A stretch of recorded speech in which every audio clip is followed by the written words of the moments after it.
The United States is made up of 50 states that basically operate as countries themselves at a lesser level. Within these iconic states, we can zoom in even further to another level of political boundaries with 3,244 counties or county equivalents. Call me crazy, but I've always wanted to see all of these counties and get the ultimate understanding of what every state is all about. From the most populated county of Los Angeles County, California, to the least populated of Loving County, Texas. With the massive county equivalents of Alaska, which are called census areas, to the small independent cities of Virginia that are considered counties. Each tells a story, and the best way I know how to tell a story is by visuals. From photos to videos, I'm going to share my improbable goal of visiting every county in the United States. I'll be visiting as many notable spots as I can in each county while also chasing goals within, like going to every national park or state park. This journey begins in Schuyler County, New York.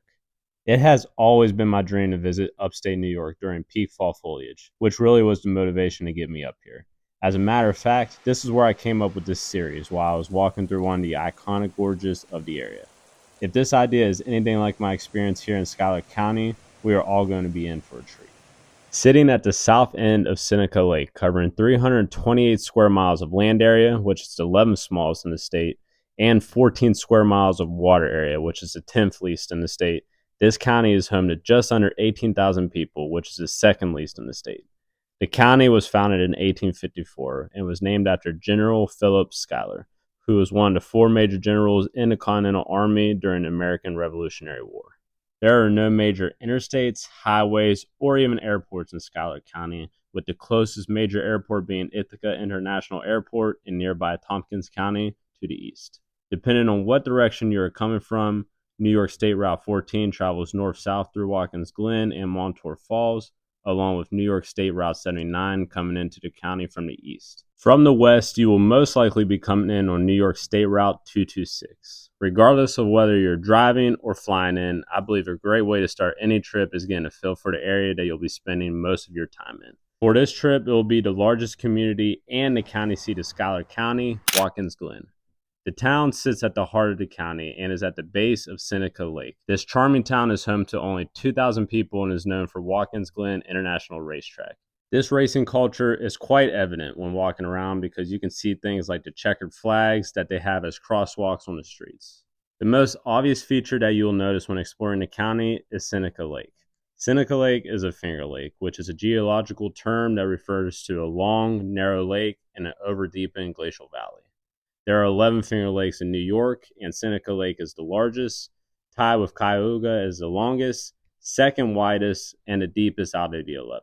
This county, which is the 12th least crowded in the state, is extremely rural, and it has a few protected areas like Finger Lakes National Forest that really make for a great fall foliage setting. With these beautiful forested areas lie Watkins Glen State Park, which is one of the most aesthetic gorges in the world, with the peaceful water flowing through the narrow canyon floor and under the beautiful stone bridges throughout the gorge.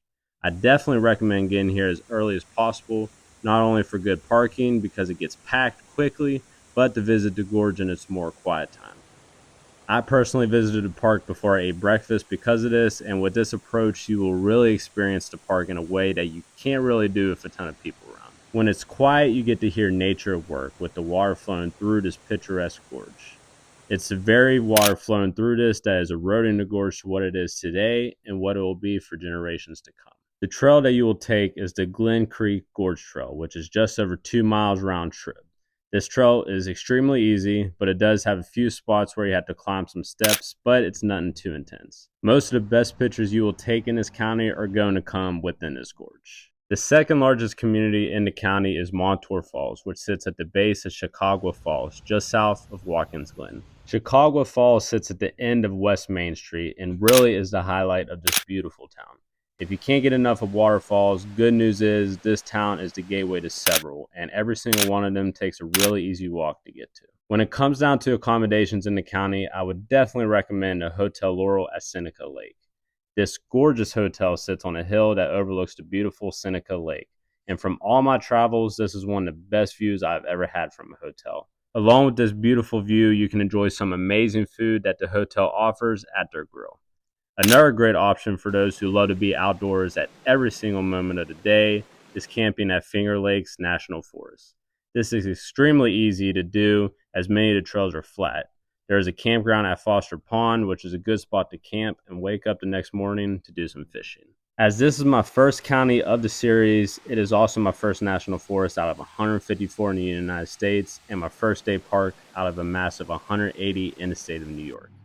Let me know in the comments if seeing all of these things are even attainable and if you think I'm crazy for doing it. Stay tuned for part 2 of the series when I head down to the Deep South.